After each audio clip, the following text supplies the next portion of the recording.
forming at the end of the Younger Dryas. As I mentioned, the science on the end is less complete than the science on the beginning.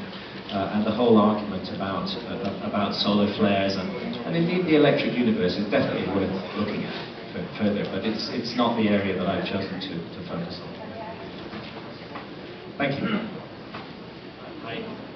You have visited Armenia. I have. Twice in the last 2 or 3 years. Correct, yes. What are your most significant observations, and how old and how important is the Karakuj Stonehenge like site? Well, there you go. This is one of the many subjects that I've not had time to go into today.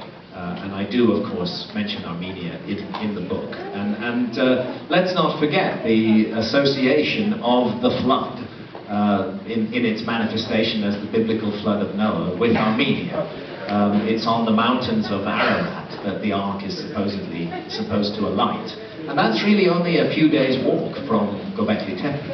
And let's not forget that Göbekli Tepe, now in Turkey, is part of historic Armenia. And that Armenia has been done a horrible injustice by the world and by Turkey. The Armenian genocide between 1915 and 1923 is one of the great crimes of history that's been covered up. And it's sad today to stand in the city of Yerevan and see Mount Ararat looming over the city, and yet it's beyond the boundaries of present-day Armenia. I think Armenia contains and conceals a huge part of the human story.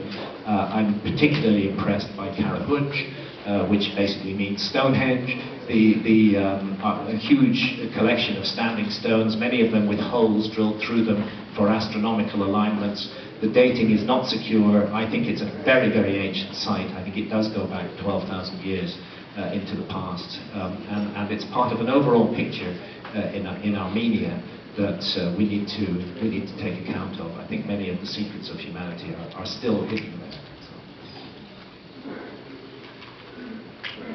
Hi there.